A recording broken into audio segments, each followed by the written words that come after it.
Hi everyone, আশা করি আপনারা সবাই ভালো আছেন। আমিও আছি আপনাদের দয়ায়, আলহামদুলিল্লাহ ভালো। আজকে যে টপিকটি খুব হাস্যকর, স্ক্রিনে যে ভিডিওটি দেখতে পাচ্ছেন সেটা হচ্ছে একজন লোক ওনার স্ত্রীকে নিয়ে আসছে লিঙ্গ মোটা করার জন্য হসপিটালে। আপনারা সম্পূর্ণ ভিডিওটি দেখতে থাকুন, কোনো ধরনের স্কিপ করবেন না এবং ভিডিওটা শেয়ার করে অন্যজনকে দেখার সুযোগ করে দেবেন। ধন্যবাদ সকলকে। আসসালামু আলাইকুম। আমরা একটা পেশেন্টের ফ্যাট গ্রাফট করব এখন, fat transfer to the penis, লিঙ্গের মধ্যে ফ্যাট ট্রান্সফার করব।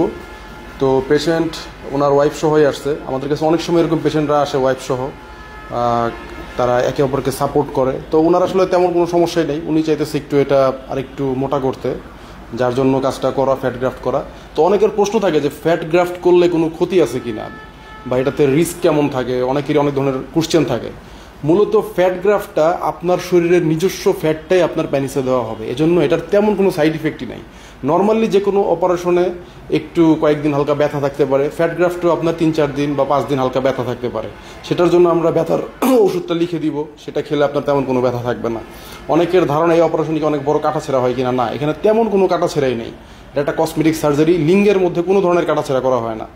সো ফ্যাট যখন আমরা নেই সেখানে হালকা ছোট্ট একটা দাগ থাকে, ছোট্ট একদম 1 সেন্টিমিটার বা 1.5 সেন্টিমিটার এরকম একটা ছোট্ট একটা দাগ থাকে। তো সেটাও আসলে খুব গায়ে লাগার মতো কিছু না, বা কেউ দেখলে বুঝবেও না। সো এখানে তেমন কোনো কাটা ছেড়ে নেই, একদম কসমেটিক একটা কাজ।